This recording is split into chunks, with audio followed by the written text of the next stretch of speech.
சரோ, நான் கிளம்புறேன். நீ ஒரு 2 நாள் இருந்துட்டு அப்புறம் கிளம்பி வந்துடு. ம். நான் உன்னை விட்டுட்டு போகிறது போஸுக்காகவோ தனத்துக்காகவோ இல்லை. அவங்க 2 பேரும் இல்லாத நேரத்தில் இந்த பொண்ணுங்க தனியாக இருக்குங்கிறதுனால தான்.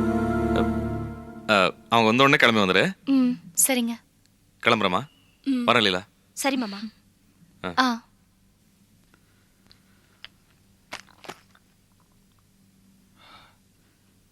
எல்லாம் நல்லபடியா முடிஞ்சிருச்சு.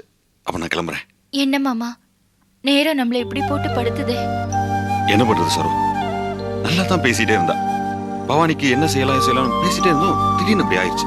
எனக்கு கையும் ஓடல காலும் ஓடல. நல்ல வேலை கோபி இங்க அமிச்சிங்க. இல்லைன்னா இங்க வந்திருக்கவே முடியாது. சரி நான் கிளம்புறேன். மாமா இருங்க, நாங்களும் வரோம். விஜி, நீ இருந்து பவானியை பாத்துக்கோ. நானும் லீலாவும் போய் தனத்தை பார்த்துட்டு வந்துடுறோம். சரியா? ம். வா. பவானியை பாத்துக்கோ.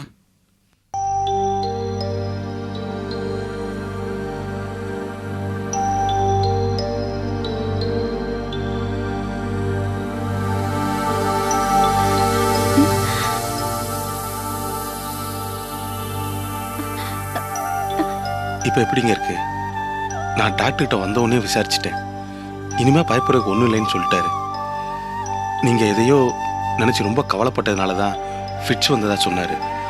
இனிமேல் வர்றதுக்கு வாய்ப்பு இல்லை, ஆனால் எதையும் நினச்சி கவலைப்படக்கூடாது அப்படின்னு டாக்டர் சொன்னார். மனசில் எதையும் போட்டு குழப்பிக்காதீங்க.